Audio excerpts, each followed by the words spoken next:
Fala, audiência qualificada, nosso querido podcast Onde a Coruja Dorme. Chegando aqui para mais um vídeo notório, o tema saída do Daniel Paulista. Eu acho que eu nunca fui tão direto assim ao ponto quanto você nesse vídeo em relação ao que foi noticiado hoje. São muitos pontos a serem observados, alguns muito preocupantes, alguns esclarecedores, alguns que vão fazer a gente apontar para o futuro, outros que vão fazer que a gente olhe um pouquinho para trás, e também no presente, no trabalho em si de Daniel Paulista. Daniel chegou no esporte num momento assim, sem precedentes na história do clube, assim, o pior dos piores cenários disputando na Série A. É um clube sem nenhuma vitória, afundado para muitos.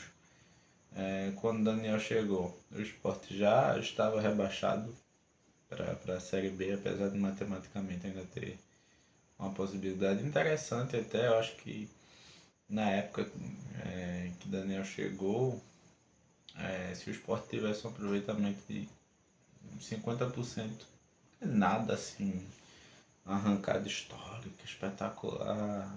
Um aproveitamento de 50%. O Sport conseguia nos números mágicos ali de 40, 45 pontos e ficaria com uma boa chance de se livrar. Mas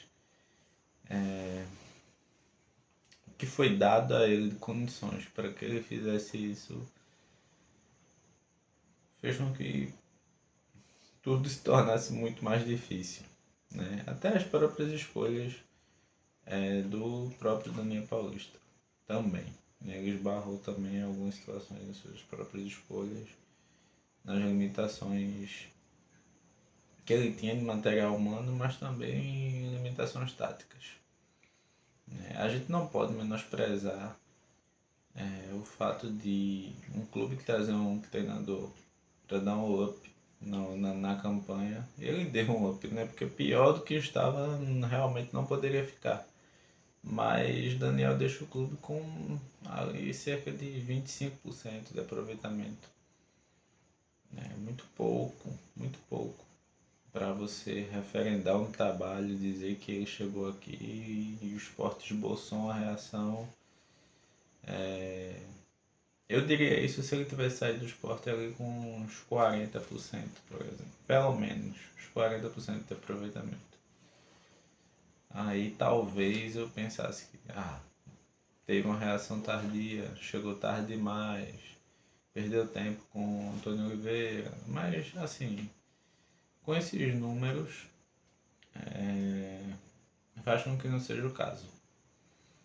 Creio que Daniel chegou aqui com a melhor das intenções, obviamente, querendo dar o famoso salto na carreira, sair de um trabalho interessante que ele estava fazendo no Remo.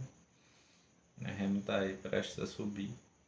Talvez ele estando lá seria assim um dos protagonistas desse acesso. E se alçar o nome dele a um outro patamar de alguma forma, de forma positiva. E ele escolheu voltar para o esporte. Se eu não estou enganado, que eu não curto muito ficar me debruçando sobre números, por mais exatos que eles sejam. Mas se eu não estiver errado, me corrijam aí se eu não estou errado, mas é a quarta ou terceira, acho que pode se considerar a terceira passagem Daniel pelo Sport. Agora que se encerra, porque ele salvou o Sport lá atrás 2 vezes, e em uma dessas 2 vezes que ele salvou, ele teve uma continuidade que não foi legal. Ele foi efetivado, se eu não me engano foi em 2017 que ele foi efetivado no Sport e não teve um começo legal e foi substituído inclusive por Ney Franco. Ney Franco. Péssimas lembranças, aliás. Mas vamos lá. O que é que Daniel, talvez, aí a gente vai jogar tudo no campo das suposições. Ao sair do Remo e vir para o Sport, o que é que ele esperava encontrar aqui como um projeto? Eu creio que o cenário que ele sabia que ele iria enfrentar aqui o desafiava a pensar que talvez ele estivesse diante de um grande campo de observações e análise para que ele próprio interpretasse se valeria a pena uma continuidade, um projeto para o ano que vem. Fica claro que essa gestão do esporte é inerte. Se Daniel chegasse na reunião e dissesse, eu quero ficar ano que vem, eu tenho um projeto, quero montar um time dessa forma e tal, tenho certeza que ele iria continuar. Só porque a gestão não quer se comprometer, não quer ter mais trabalho para buscar outro treinador. Só por isso. Bora aproveitar que está aqui. Mas Daniel mexeu no vespeiro. E ele mexeu no vespeiro não foi simplesmente porque ele quis, vou dar uma entrevista aqui, vou me eximir de algumas responsabilidades. Não. Também sim, mas não só por isso. Eu acho que são poucas as vezes que a gente vê um treinador, de certa forma, chutando balde numa coletiva. Eu acho que no esporte aconteceu isso 2 vezes.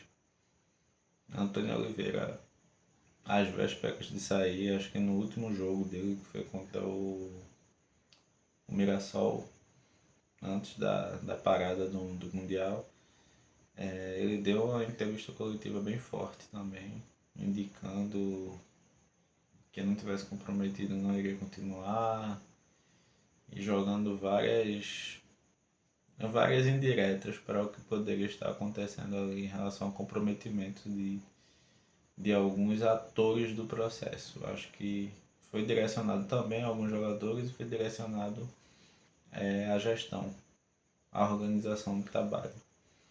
Então, Daniel, quando chegou, ele, claro, obviamente, ele chega com aspirações de livrar o Sport do rebaixamento, mas é uma coisa que eu até falava muito nos vídeos anteriores. Eu, particularmente, tinha essa visão. Eu acho que ninguém do esporte tinha externado isso. Eu, particularmente, tinha essa visão de eu dar um prazo final, um prazo terminal ao esporte até a 28ª rodada. Faltando 10 rodadas, o esporte estando ali nessa distância ali, 10 pontos, 12 pontos, pode decretar rebaixamento. Mas se de repente desse uma reagida, faltando 10 rodadas, tivesse 5, 4 pontos ali do 16º, talvez a gente pensasse alguma coisa. Mas não foi o caso. Se eu não me engano, a diferença chegou aí a 14 pontos. Então, é questão de tempo. Então, talvez na cabeça do próprio Daniel, esse marco, ele escolheu esse marco para tomar decisões. Tanto em relação à postura dele, né, na competição, quanto em relação à postura dele em relação à continuidade.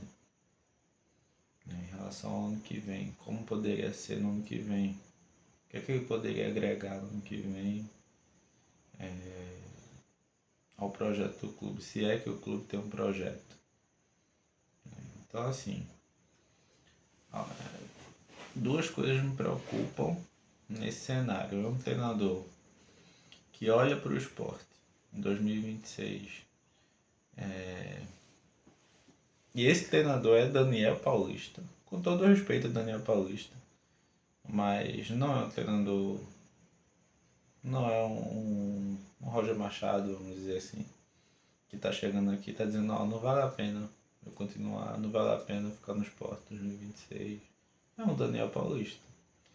Que para ele, em tese, seria um cenário onde ele teria tempo, onde ele montaria uma equipe com a sua cara, sabe? Onde ele começaria uma temporada no esporte pela segunda vez, né? Com mais autonomia. Enfim, não deu certo na primeira vez, mas ele ainda era um treinador inexperiente. Né? Agora com mais bagagem, iniciando a temporada, observando os erros, tentando minimizar esses mesmos erros. Mas enfim, o que me preocupa é não apenas Daniel ter visto esses erros, mas Daniel não querer se arriscar porque ele não tem certeza que esses erros que ele viu não irão se repetir no ano que vem. Ora, a gestão é a mesma. Essa gestão, eu exaustivamente repito, essa gestão ela errou. Em 2022, ela errou em 2023, ela errou em 2024. Ela está errando em 2025 absurdamente. E os erros eles se acumulam e sabe aquele pensamento, não é possível que eles vão achar uma nova forma de errar, eles vão lá e acham. Então, é complicado quem está ali dentro. Eu acho que Daniel me dá a impressão de que daqui a algumas semanas vai conceder entrevista a algum repórter e vai soltar algumas coisas que a gente está muito curioso de saber em relação aos bastidores ali do esporte, porque ele não conseguiu engrenar. Obviamente não conseguiu engrenar, porque ele não tinha material humano. O elenco do esporte, desde o início do ano, é um elenco totalmente desequilibrado, um elenco mal formado. Um elenco formado sem convicções, com total desrespeito ao DNA do clube, com total incoerência em relação a conexões com boas campanhas que o esporte tem feito nas últimas edições da Série A. Não estou considerando cronologicamente não, estou falando as campanhas de 2014 e 2015. Então vamos se espelhar em como a gente formou aquele time, a lógica que fez com que a gente formasse aquele time. Bora conversar com o pessoal lá de trás, que participou da formação desse time. Técnico, por que não? Tenho certeza que Eduardo, por exemplo, é um cara super receptivo. Os técnicos eles trocam informações a todo momento. Diretor de futebol da época, presidente, enfim. Como é que a gente pode fazer? Como vocês montaram esse time? Vocês partiram de qual princípio? Mas a gente sabe, observando que um dos pontos fracos e mais fracos dessa gestão Igor Romão é a soberba. É a convicção de errar. O vício e a convicção de errar. Então, era muito mais fácil se debruçar em falsas ilusões, de um protagonismo barato que foi vendido no começo da temporada, uma quebra de paradigmas absurdo em relação ao que o esporte sempre fez em termos de contratação e de perfis de jogadores, e você tentar mudar tudo isso num ano de retomada, onde você passou 3 anos seguidos numa Série B, é complicado. Então, parece que a vontade de querer aparecer, de querer colocar sua imagem como um ator nesse processo protagonista, um autor de grandes feitos, diferentes de tudo que já se viu, querendo escrever o nome da história de uma forma totalmente única. Isso foi mais forte do que a segurança de um clube. Que é assim, a impressão que se dá é colocamos nossas aspirações pessoais à frente de boas possibilidades que o Sport tinha de fazer uma boa Série A. Não tinha a gente não tinha dos maiores orçamentos, mas tinha um orçamento legal. A gente deu para notar quando a gente vê que o Sport trouxe jogadores que a gente não imaginava que o Sport daria, como o Sérgio Oliveira, né, como o Gonçalo Paciência, que infelizmente não deu certo. Uma pena que não deu certo. A gente teve uma permanência de Lucas Lima, que fez no ano passado muito bom. A gente teve a permanência de algumas peças que renderam bem na Série B. A gente teve a aquisição de um Rivera, né, capitão e protagonista no Campeonato Mexicano. Sabe? A gente teve ali o surgimento de Zé Lucas, uma das grandes revelações aí desse ano no futebol brasileiro. Mas ao mesmo tempo a gente teve negligências graves na formação do elenco. A gente teve uma série de situações que a gente pode interrogar até, mas nem cabe nesse vídeo, porque esse vídeo a gente está falando mais diretamente em relação a Daniel. E aí eu vou falar em dois ângulos diferentes. A continuidade de Daniel no Sport significava um cenário onde você teria um técnico com representatividade diante da torcida, um técnico que passou boa parte da temporada no Sport, obviamente, conhecedor do elenco, conhecedor dos bastidores do clube, conhecedor dos erros, ou boa parte dos erros que fizeram com que o Sport chegasse nesse fundo do poço. Isso seria um pontapé inicial para uma temporada 2026 interessante. Por quê? Porque faria com que o Sport desse um passo à frente num momento talvez oportuno em relação aos adversários. Sabe? De você cair em si, de você utilizar 10 rodadas aí nessa Série A, 10 rodadas que a gente sabe que a gente não pode fazer muita coisa, a gente já caiu, então bora ver o que a gente pode fazer para preparar a temporada seguinte. Então, a continuidade do Daniel significava isso. Significava um trabalho junto com a gestão, que a gente sabe que essa gestão...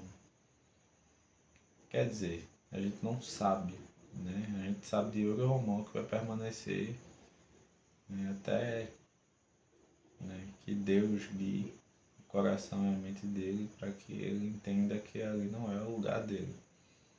Que cada minuto que ele passa como presidente do Sport, ele está prejudicando o clube que ele diz torcer, que ele diz amar, e que ao mesmo tempo ele não sabe cantar nem o casar. Então, um presidente que se refere à torcida como vocês e não como nós, né? Ele não faz parte desse âmbito aí de torcedores, né? Ele só comanda, né? É muito estranho. O personagem Yuri Romão como presidente do Sport é muito estranho. É um personagem estranho, um personagem ineficiente. É uma pessoa que... Eu não sei. Eu fiz até um questionamento esses dias no Twitter em relação a isso. Aliás, quem quiser adicionar lá no Twitter, pode seguir, pode mandar mensagem, Raft89, RAFT89. Pronto, vai aparecer lá. Enfim, até fiz esse questionamento lá em relação a isso. O que leva um senhor que tem seus afazeres, que tem sua família, que tem sua vida fora do Esporte Clube do Recife, sua empresa, né? O que leva esse apego ao cargo dessa forma.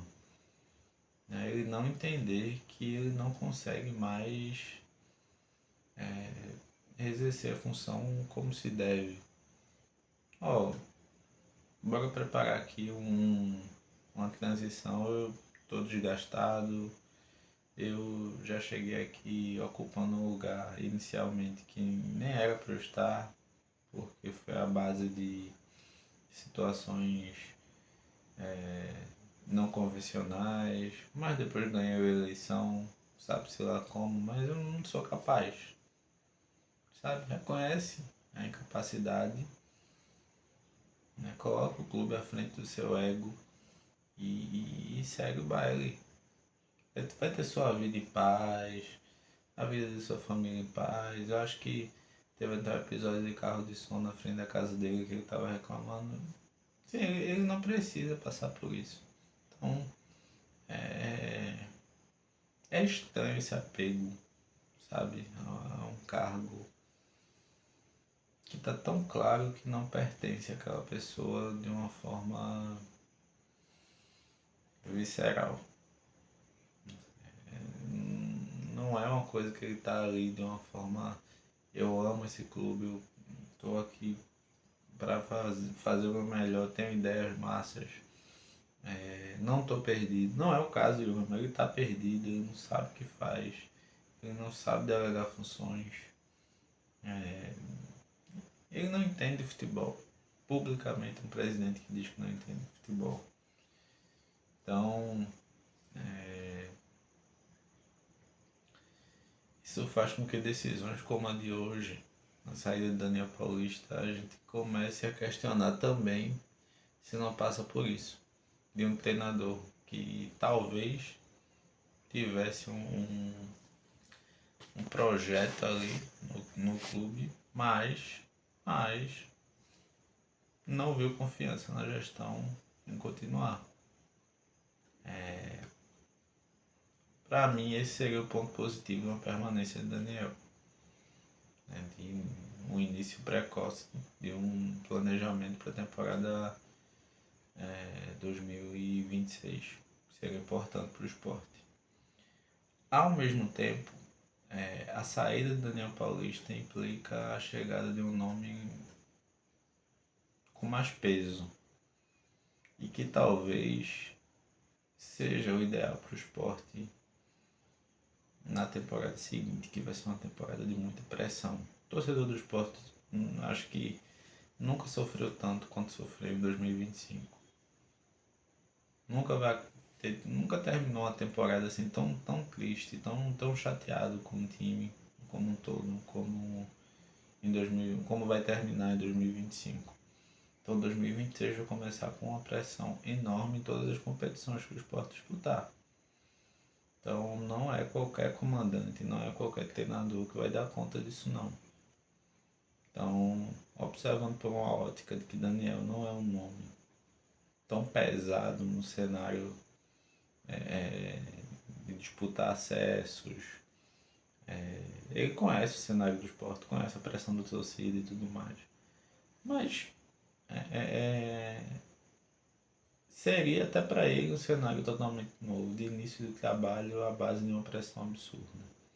Ele pegou trabalhos no caos aqui, mas sempre no meio de um processo, sabe? Sempre apagando incêndio, tentando apagar incêndio, mas nunca sentando ali com a gestão complicada de se conversar, sabe? Claro que claramente odeia críticas. Antônio Oliveira deu aquela coletiva lá criticando também, apontando o dedo também para a gestão e foi demitido no jogo seguinte. Daniel Paulista deu a coletiva que também apontou erros do esporte, apontou erros da gestão.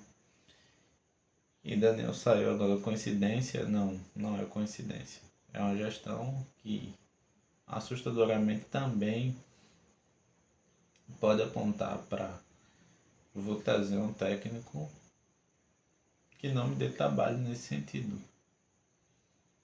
Sabe, um cara tranquilo, vai aqui dar suas entrevistas tranquilas, que não vai expor, não vai nos expor. Então, isso é perigoso de certa forma, porque é mais uma vez colocando interesses pessoais acima do bem do clube. Mas se atentando somente à questão do campo, essa saída de Daniel, se a gente for olhar de uma forma, ou tentar ver de uma forma positiva, seria isso, seria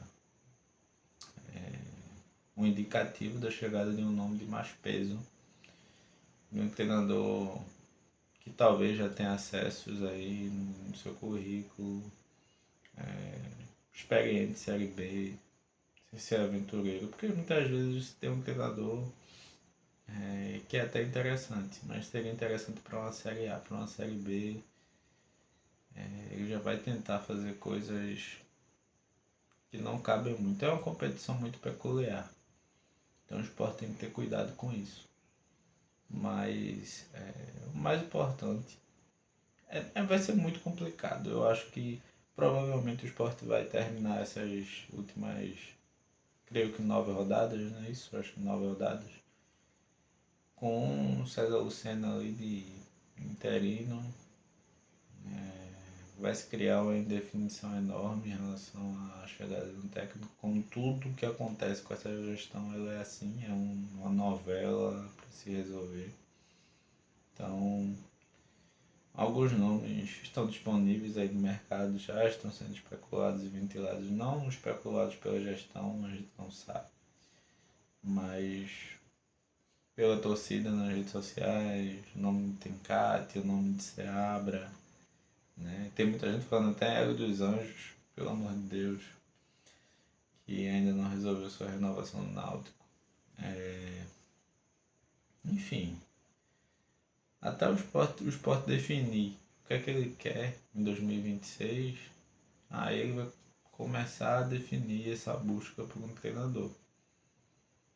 Porque tem treinadores, por exemplo, eu vou citar Seabra, que se numa conversa ele entender que não existe ali um norte, um ponto de partida, um ponto de chegada, uma estrada pela qual ele vai percorrer de forma organizada, né? Tem os processos bem delimitados, ele não vai aceitar. Sabe? Tem Cate, por exemplo, ele gosta de trabalhos longos, de projetos longos. Então não é o cara de chegar e dar aquele impacto inicial. E cara, assim, gosta de projetos longos. Combina com essa diretoria? Combina com essa gestão? Não sei, acho que não, né? Então assim, o que é que combina com essa gestão, né, aliás?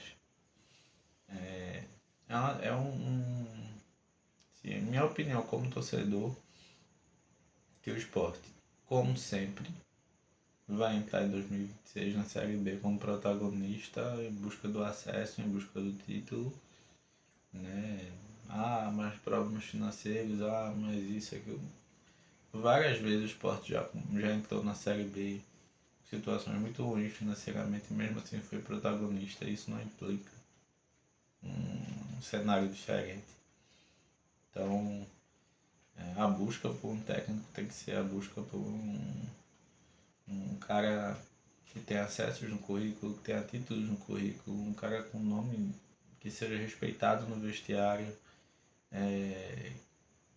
acostumado e inconformado com a derrota, acostumado com vitórias e inconformado com derrotas. Eu acho que o perfil inicialmente tem que ser esse. Eu não vou falar em nomes, acho que é muito cedo para falar em nomes, até porque mais nomes devem ficar disponíveis já já. Eu tenho certeza que o Sport não vai contratar um técnico daqui a uma semana, nem daqui a 2 semanas. Então, é isso. Bora aguardar, o cenário está dado. Boa sorte a Daniel Paulista aí na carreira dele, na caminhada. Um grande profissional, um cara que tem tudo para crescer. Crescer na carreira, um caráter e um respeito gigantesco, né, da torcida. das torcidas, dos times que ele passou. Né? Ele nunca saiu mal de nenhuma equipe. Então, desejo tudo de bom aí na carreira dele. Tenho certeza que a opção que ele utilizou para suas próximas caminhadas foi a melhor. E eu tenho certeza que ele deve ter pensado também no melhor cenário para o esporte. Sabe? Eu acho que eu enxergo o Daniel dessa forma, como um cara que ele não pensou somente nele na hora dele tomar uma decisão em relação à continuidade. Ele pensou também no que seria melhor para o clube. Talvez ele tenha chegado à conclusão que ele não seria o nome ideal para essa retomada do esporte em 2026. Sabe? Então, muitos treinadores, a grande maioria, mesmo sabendo que ser incapazes dessa empreitada, dessa retomada, eles iriam e renovar o contrato e jogar o canto da sereia. Mas eu acho que não, isso não é da índole de Daniel Paulista. Por isso tem meu respeito mais ainda. Mais por conta disso também. Então é isso. Meia horinha de vídeo tá bom. Essa conversa sobre esse fato agradável para uns, desagradável para outros que aconteceu hoje, que foi a saída de Daniel Paulista. A gente não podia passar por esse fato, não podia passar em branco. A gente tinha que dar nossa comentada aqui. Então, espero que vocês curtam o vídeo, curtam literalmente, comentem, né? A gente posta, a gente não vê nenhum comentário, comentem, pelo amor de Deus, pode conversar aí, manda mensagem, comenta aí, a gente responde, troca ideia, segue a página. A gente precisa de mais seguidores para poder desenvolver novas coisas, novos projetos, novas ideias que a gente está em mente. Segue a página da gente também lá no Instagram. Então, bora apoiar esse projeto aí, feito por torcedores, e para torcedores, de uma forma visceral, sem muita maquiagem, sabe? A gente fala aqui como torcedor que sente, a realidade do clube, sabe? Então, não somos fantoches de ninguém, não tem interesses escusos por trás de nossas falas. E assim, a gente quer ouvir mais de vocês que acompanham, se estão gostando, se não estão, o que a gente pode melhorar. A questão da estrutura a gente vai melhorando aqui aos pouquinhos, mas o que a gente pode melhorar. A gente quer ouvir mais vocês. Então é isso. Chega de tanta conversa, tanto blá blá blá. Até o próximo vídeo. Valeu!